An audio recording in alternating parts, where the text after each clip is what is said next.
ಬಳ್ಳಾರಿಯ ಸೆಂಟ್ರಲ್ ಜೈಲಿನಲ್ಲಿರುವಂತಹ ನಟ ದರ್ಶನ್ ಅವರು ಕಿರಿಕ್ ಮೇಲೆ ಕಿರಿಕನ್ನು ಮಾಡ್ಕೊಳ್ತಾ ಇದ್ದಾರೆ. ಒಂದಾದ ಮೇಲೊಂದು ಹೊಸ ಬೇಡಿಕೆಗಳನ್ನು ಇಡ್ತಾ ಇದ್ದಾರಂತೆ. ಕುಂತ್ರು ನಿಂತರು ದಾಸನಿಗೆ ಈ ಫಿಟ್ನೆಸ್ ಅದ್ದೇ ಚಿಂತೆ ಆಗಿ ಹೋಗ್ಬಿಟ್ಟಿದೆಯಂತೆ.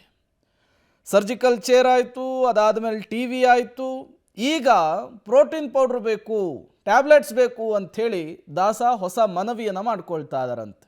ಈ ಮೂಲಕ ಬಳ್ಳಾರಿಯ ಸೆಂಟ್ರಲ್ ಜೈಲಿನಲ್ಲಿ ಕಾಟೇರನ ಕಾಟ ಕ್ವಾಟ್ಲೆ ಜಾಸ್ತಿ ಆಗ್ತಾ ಇರುವಂಥದ್ದು.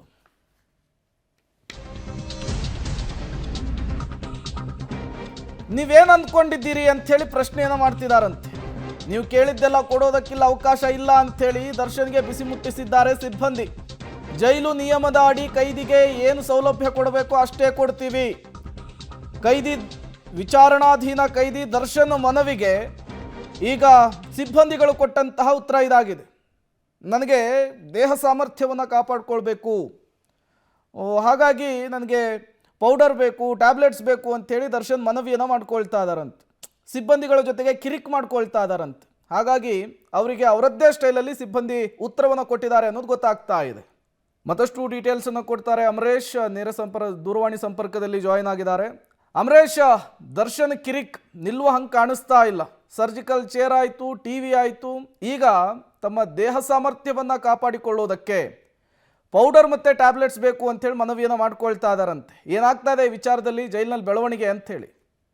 ಪ್ರೇಮ್ ಕುಮಾರ್, ಬಳ್ಳಾರಿ ಸೆಂಟ್ರಲ್ ಜೈಲಿಗೆ ಶಿಫ್ಟ್ ಆಗಿ ದರ್ಶನ್ ಅವರು ಇವತ್ತಿಗೆ 18 ದಿನಗಳಾಯ್ತು. ಬಂದಾಗಿನಿಂದಲೂ ಸಹಿತ ಒಂದಿಲ್ಲೊಂದು ರೀತಿಯ ಬೇಡಿಕೆಗಳನ್ನ ಜೈಲಾಧಿಕಾರಿಗಳ ಮುಂದೆ ಇಡ್ತಾನೆ ಇದ್ದಾರೆ. ಆದ್ರೆ ಅವಶ್ಯಕತೆಗಳ ಅನುಗುಣವಾಗಿ ಕೊಡ್ಬೇಕಂದ್ರೆ ಒಬ್ಬ ವಿಚಾರಣಾಧೀನ ಕೈದಿಗೆ ಕೊಡ್ಬೇಕಾಗಿರುವಂತಹ ಸವಲತ್ತುಗಳನ್ನ ಬಳ್ಳಾರಿ ಸೆಂಟ್ರಲ್ ಜೈಲಾಧಿಕಾರಿಗಳು ಕೊಡ್ತಾ ಇದ್ದಾರೆ. ಆದ್ರೆ ಅದರ ಹೊರತಾಗಿಯೂ ಸಹಿತ ದರ್ಶನ್ ಅವರು ಹೆಚ್ಚುವರಿ ಬೇಡಿಕೆಗಳನ್ನ ಇಡ್ತಾ ಇರೋದ್ರಿಂದ ಬಳ್ಳಾರಿ ಸೆಂಟ್ರಲ್ ಜೈಲಾಧಿಕಾರಿಗಳು ಸುತಾರಾಮ್ ಒಪ್ತಾ ಇಲ್ಲ. ದರ್ಶನ್ ಅವರ ಕಿರಿಕಿರಿಗೆ ಬೇಸತ್ತು ನೀವು ಇದು ಜೈಲಿನ ನಿಯಮಗಳಿಗೆ ಬದ್ಧರಾಗಿರ್ಬೇಕು ಅನ್ನುವಂತ ರೀತಿಯಲ್ಲಿ ಖಡಕ್ ಆಗಿರುವಂತ ರೀತಿಯಲ್ಲಿ ವಾರ್ನಿಂಗ್ ಅನ್ನು ಕೊಡ್ತಾರೆ. ಇದೀಗ ದರ್ಶನ್ ಅವರು ಪ್ರಮುಖವಾಗಿ ಪ್ರೋಟೀನ್ ಮತ್ತು ವಿಟಮಿನ್ಸ್ ಬಾಟಲ್ ಅಂದ್ರೆ ಪೌಡರ್ ಗಳಿಗೆ ಬೇಡಿಕೆಯನ್ನು ಇಟ್ಟಿದ್ದಾರೆ. ನನ್ನ ದೇಹ ಸಾಮರ್ಥ್ಯವನ್ನು ಸಮತೋಲನ ರೀತಿಯಲ್ಲಿ ಕಾಪಾಡಿಕೊಳ್ಬೇಕು, ಇಲ್ಲದಿದ್ರೆ ನನಗೆ ಸಮಸ್ಯೆ ಆಗುತ್ತೆ, ಒಂದ್ ವೇಳೆ ನಮ್ಮ ಕುಟುಂಬಸ್ಥರ ಮೂಲಕನಾದ್ರೂ ತರಿಸಿಕೊಡಿ ಅನ್ನುವಂತ ರೀತಿಯಲ್ಲಿ ಪದೇ ಪದೇ ಜೈಲಿನ ಸಿಬ್ಬಂದಿಗಳು ಮತ್ತು ಜೈಲಿನ ಅಧಿಕಾರಿಗಳಿಗೆ ಕಿರಿಕಿರಿ ಮಾಡ್ತಾ ಇದ್ರು. ಈಗ ಜೈಲಾಧಿಕಾರಿಗಳು ಇದು ಯಾವುದಕ್ಕೂ ಕೂಡ ಅವಕಾಶ ಇಲ್ಲ. ಒಂದ್ ವೇಳೆ ನಿಮ್ ಕುಟುಂಬಸ್ಥರು ಬಂದಾಗ ಏನಾದ್ರು ತಂದ್ರೆ ಅದಕ್ಕೆ ಕೊಡೋ ನಿಟ್ಟಿನಲ್ಲಿ ಅವಕಾಶ ಇದ್ರೆ ಖಂಡಿತವಾಗಿಯೂ ಕೂಡ ಪ್ರೊವೈಡ್ ಮಾಡ್ಕೊಡ್ತೀವಿ. ಆದ್ರೆ ನೀವು ಈ ರೀತಿ ಪದೇ ಪದೇ ನನಗೆ ಅದು ಬೇಕು ಇದು ಬೇಕು ಅನ್ನುವಂತ ರೀತಿಯಲ್ಲಿ ಡಿಮ್ಯಾಂಡ್ ಮಾಡೋದು ಸರಿಯಲ್ಲ.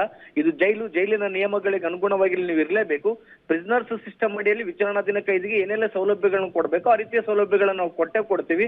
ಹೆಚ್ಚುವರಿ ಅನ್ನೋದು ಬೇಡಿಕೆ ಇಟ್ರೆ ಆ ರೀತಿ ಇಲ್ಲಿ ಕೊಡ್ಲಿಕ್ಕೆ ಸಾಧ್ಯನೇ ಇಲ್ಲ. ನೀವು ಎಷ್ಟೇ ಕೇಳ್ಕೊಂಡ್ರು ಅದನ್ನು ಕೊಡ್ಲಿಕ್ಕೆ ಸಾಧ್ಯ ಇಲ್ಲ ಅನ್ನುವಂತ ರೀತಿಯಲ್ಲಿ ಈಗಾಗಲೇ ಜೈಲಾಧಿಕಾರಿಗಳು ಕೂಡ ದರ್ಶನ್ ಅವರಿಗೆ ಖಡಕ್ ಆಗಿರೋ ರೀತಿಯಲ್ಲಿ ಉತ್ತರವನ್ನು ಕೊಟ್ಟಿದ್ದಾರೆ. ದರ್ಶನ್ ಅವರು ಬಳ್ಳಾರಿ ಸೆಂಟ್ರಲ್ ಜೈಲಾಧಿಕಾರಿಗಳ ಪ್ರತ್ಯುತ್ತರಕ್ಕೆ ತಂಡ ಹೊಡೆದಿದ್ದಾರೆ. ಅಂದ್ರೆ ದರ್ಶನ್ ಅವರು ಪರಪನಗರ ಜೈಲಿದ್ದಂತ ಸಂದರ್ಭದಲ್ಲಿ ಈ ರೀತಿಯ ಪರಿಪರಿಯಾಗಿ ಬೇಡಿಕೊಳ್ಳುವಂತ ಪರಿಸ್ಥಿತಿ ಇರಲಿಲ್ಲ. ಆದ್ರೆ ಬಳ್ಳಾರಿ ಸೆಂಟ್ರಲ್ ಜೈಲಲ್ಲಿ ಎಲ್ಲವನ್ನೂ ಸಹಿತ ಬೇಡಿ ಪಡೆದುಕೊಳ್ಬೇಕಾಗಿರುವಂತ ಅನಿವಾರ್ಯತೆ ಎದುರಾಗಿದೆ. ಆದ್ರೆ ಜೈಲಾಧಿಕಾರಿಗಳು ಯಾವುದನ್ನು ಕೊಡಬೇಕು ಯಾವುದನ್ನು ಬಿಡಬೇಕು ಅನ್ನುವಂಥದ್ರ ಭಾಗವಾಗಿ ಪರಿಶೀಲಿಸಿ ತದನಂತರ ಕೊಡುವಂತ ಕೆಲಸವನ್ನ ಮಾಡ್ತಾ ಇದ್ರೆ. ಹೀಗಾಗಿ ದರ್ಶನ್ ಅವರಿಗೆ ಬಳ್ಳಾರಿ ಸೆಂಟ್ರಲ್ ಜೈಲು ಒಂದ್ ರೀತಿ ನಿಜವಾದ ಜೈಲಿನ ದರ್ಶನವನ್ನ ಅವರಿಗೆ